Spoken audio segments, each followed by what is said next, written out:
Hello everyone, and welcome to my General Hospital YouTube channel. I hope everyone is having a wonderful day. Before we begin, please hit the subscribe button and give this video a thumbs up. The author is the only one with ideas about GH. Just remember that everything, right or bad, is based solely on feeling. Every fan of General Hospital, even Soap Pub, has an opinion of their own. We sat and watched the good, the horrible, and everything in between for 5 days. Here, we take the lead in a positive manner. Regretfully, we don't always achieve our goals. Here's a recap of GH's eventful week, which featured stone-faced admissions, wedding ring mishaps, and wedding plus ones. I don't know about the rest of you, but it seems like Jason Morgan's shadow is covering every inch of Port Charles. His soul is present in the law enforcement case involving the stolen firearms from WSB. Naturally, the situation with mobsters is the same. Characters are also mentioning the individual by name an increasing amount. Thus, it is evident that his absence is being felt. Okay, Joan. It's difficult for Jagger and Anna Dante to get along. The commissioner believes Cyrus Renault is her greatest option for obtaining intelligence. In order to obtain information from a prisoner called O'Neill, she wired him up and transferred him to Pentonville. Naturally, Jagger was unimpressed and attempted to stop the business. Even though it did happen, he was almost confirmed when Heather showed up and tried her hardest to ruin Renault and O'Neill's discussion and confession. The born-again ex-con was never really stopped, and he obtained what he could. O'Neill believed the puppet master of this whole operation could reach him from anywhere, which is why he lacked the guts to call names. He appeared to be a ghost. It's almost like he's dead. Do you recognize this? Jason does qualify as a ghost of the dead. Furthermore, even though my first thought was of Jason as a brand new character on CBS's Ghosts, a fantastic program, I liked that he is so strong that no one can stop or control him. It also doesn't seem like they can Google him, so doing any research on him would be pointless. I'm relieved that Anna and Cyrus's collaboration succeeded in spite of Heather's disorganized meddling. Heck, Heather's erratic intervention probably made it work. Sunny and my favorite PC gangster, Selena Wu, carried on their uneasy partnership. Ultimately, she managed to present Sunny with one of her betrayer goons, as he went above and above to obtain the desired outcome. And he did end up with a real doozy. Reluctantly, the bound thug disclosed that the man who escaped the protection of every mobster's security detail went by the name of Stone. Hearing the name, which means a lot to Sunny and other PC members, pleasantly pleased me. One is Stone Cold, Stone Cates, and Jason Morgan, and it came to light that Morgan, Sunny's late son, had Stone as his middle name. This reminded me a little bit of Batman and Superman sharing a mother named Martha. And how much this moniker came to mean as a result. Well, it's a stretch, but I accepted it nevertheless. In the end, Sam and Liz had a wonderful discussion on parenting teenage guys, particularly raising 2 boys for whom Jason is a father. Danny is obviously feeling his father's absence. Though I'm not sure if he's really adopting Jason's demeanor and love of risk, I did enjoy Liz and Sam exchanging messages. More than all, though, I loved how Sam brought Danny to the well-known PC bridge so that he could at last express his feelings to his mother. How much he misses his father and feels a little envious of his friend, whose father is in the military and has just returned from 2 years abroad. Asher Antonisen is performing admirably, in my opinion, and I hope Jason can spend time with his own children when he returns. They are old enough to recognize when they are being taken advantage of in the father department, after all. I'm just saying. Additional GH thoughts.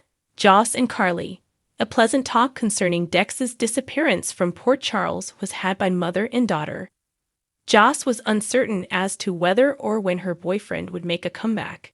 She will therefore make every effort to locate him, and in the process despise Sunny. In any case, Carly, Laura Wright, attempted to convince Joss that Sunny would never truly kill someone so dear to her, while also demonstrating her understanding of the devastation Joss was experiencing.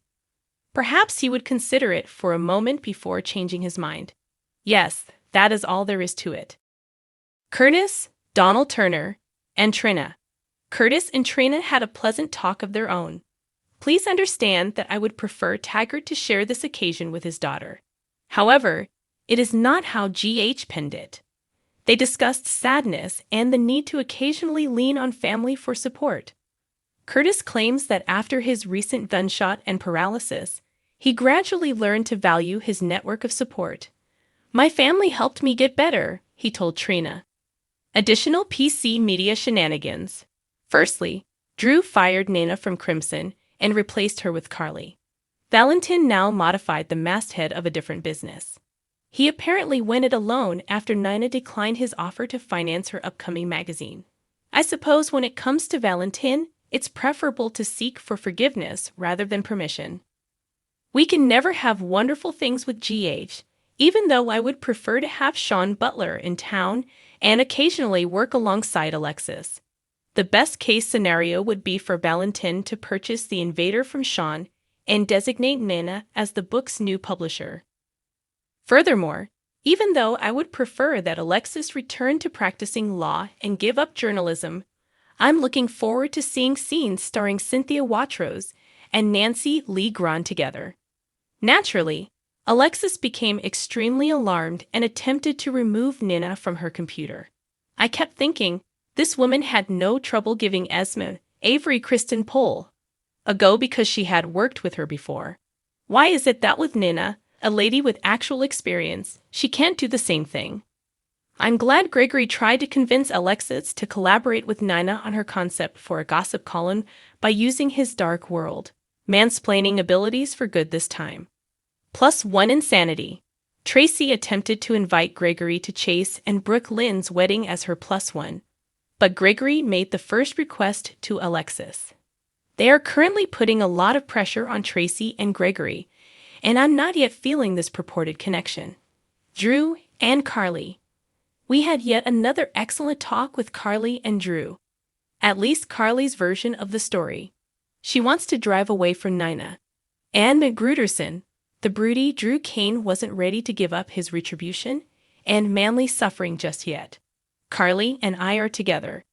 Is it possible for everyone to retreat to their own little spaces where they can all live in harmony?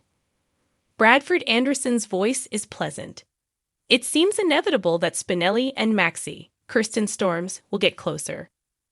When will the friendship between Sasha and Cody take a slight turn toward anything more?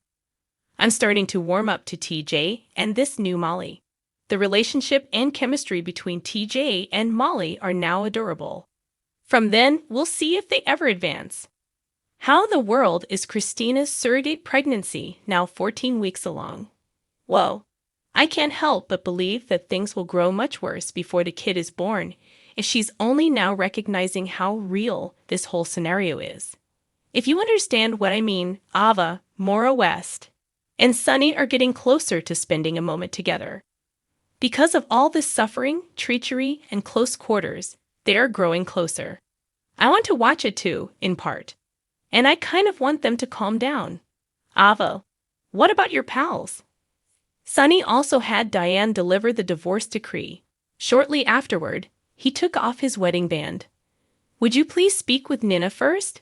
Can you relate and perhaps even channel your Nixon Falls self to handle the continuation or termination of this relationship in a more civilized manner? Weekdays, ABC broadcasts General Hospital. For airtimes, check your local listings. See all of the most recent GH spoilers for more information about what's happening in Port Charles, and for a comprehensive look at the history of the program. Who is joining or leaving the casts of General Hospital? Days of Our Lives, The Young and the Restless, and The Bold and the Beautiful?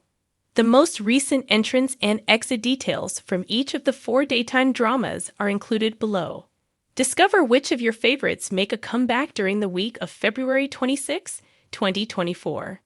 Thanks for watching if you like this video, so please don't forget to subscribe my channel and don't miss any update.